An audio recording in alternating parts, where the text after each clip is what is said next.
अस्सलामुअलैकुम व्यूवर्स, कैसे हैं आप सब लोग। उम्मीद है कि आप सब खैरियत से होंगे। आज मैं आप लोगों के लिए लेकर आई हूँ मटन स्टू की रेसिपी। अल्लाह ताला खैर व बरकत दे आपके रोज़ी रिज़्क़ में और सेहत व ज़िंदगी में, आमीन। चलिए शुरू करते हैं। बिस्मिल्लाहिर्रहमानिर्रहीम। सबसे पहले एक कढ़ाई मैंने ले ली है, उसके अंदर मैं 1.5 कप के करीब ऑयल शामिल कर रही हूँ। इसमें ऑयल ज़्यादा डलता है। और इसके बाद मैं इसके अंदर 1 केजी मटन शामिल कर रही हूँ और इसको थोड़ा सा फ्राई होने देंगे कि इसका कलर चेंज हो जाए। और आप बिल्कुल भी टेंशन मत लें, ऑयल को देख के अक्सर लोग बहुत परेशान हो जाते हैं। ऑयल बाद में आप रिमूव भी कर सकते हैं, शुरू में इतना ही डलता है। और इसके बाद मैं इसके अंदर 3 टेबलस्पून लहसुन अदरक का पेस्ट शामिल कर रही हूँ, जिंजर गार्लिक पेस्ट। और इसको अच्छी तरह से आपने भून लेना है ताकि इसमें एक स्मेल होती है वो ख़त्म हो जाए और ये अच्छी तरह से भुन जाए। ये देखें, इस तरह से इसको आपने अच्छी तरह कुक कर लेना है।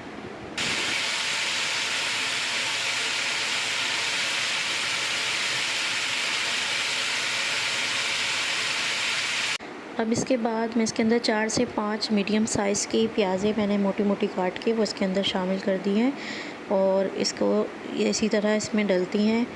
10 से 15 इसके अंदर साबुत लाल मिर्चें मैं शामिल कर रही हूँ। और इसके बाद मैंने इसके अंदर साबुत गरम मसाला शामिल कर दिया है। बहुत मज़े की इसमें खुशबू आती है, बहुत मज़े का टेस्ट होता है।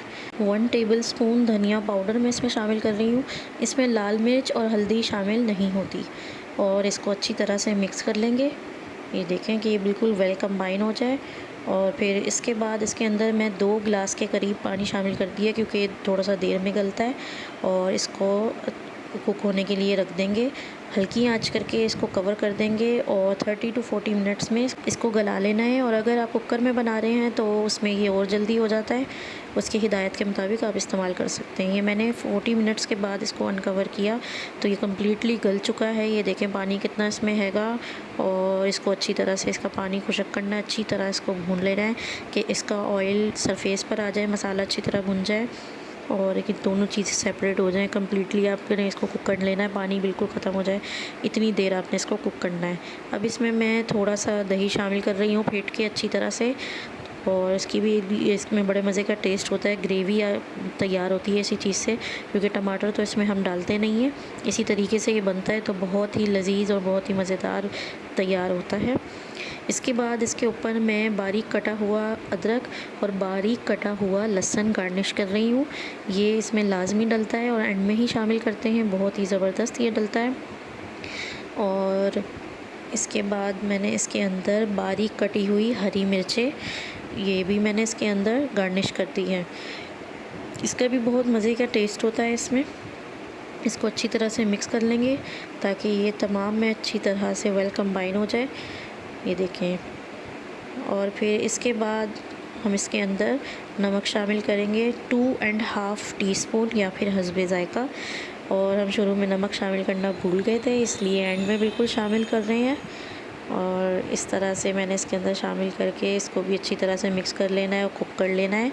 देखें पानी अभी भी इसमें मौजूद है।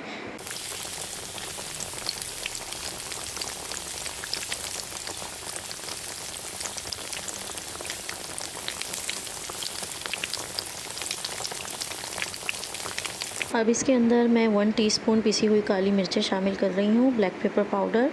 और इसको भी अच्छी तरह से मिक्स कर लेंगे इसके अंदर। अब मैं इसके अंदर बारीक कटा हुआ हरा धनिया गार्निश कर रही हूँ और इसको भी अच्छी तरह से मिक्स कर लेंगे। इसका भी बहुत मज़ेदार टेस्ट होता है, खुशबू होती है, हर खाने में लज्जत बख्श देता है ये।